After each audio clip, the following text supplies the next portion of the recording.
Bitcoin trackers reveal Saylor and El Salvador both rekt.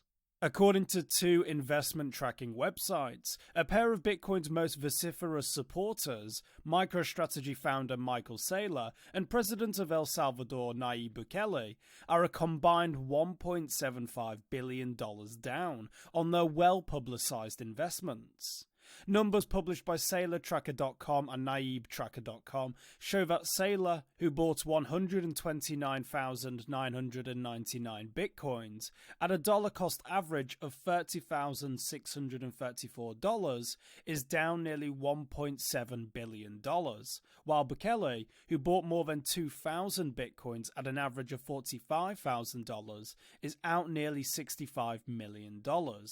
This represents a loss of 42.27% and 60.58% respectively.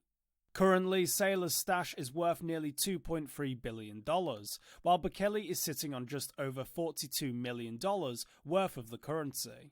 The websites say that their figures come from social media and publicly available information, and that, quote, where no average purchase price is known or implied, the average market price for that day is used, end quote.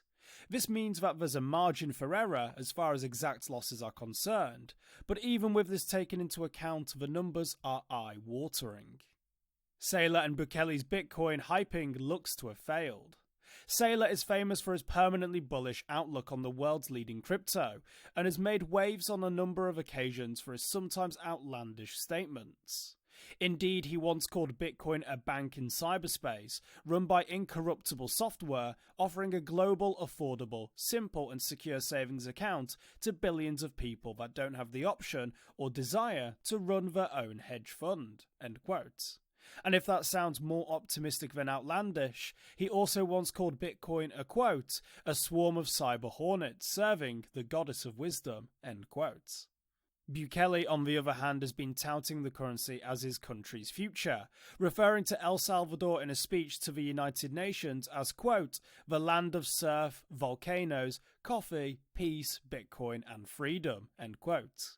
The idea was that Bukele would kickstart the country's economy, grow its GDP, and grant his people financial freedom by making Bitcoin legal tender. However, despite hyping Bitcoin at every possible opportunity, Bukele and Saylor have been unable to halt the currency's slide from the all-time high of nearly $69,000 it hit a year ago. For more informed news, follow us on Twitter and Google News, or listen to our investigative podcast, Innovated Blockchain City.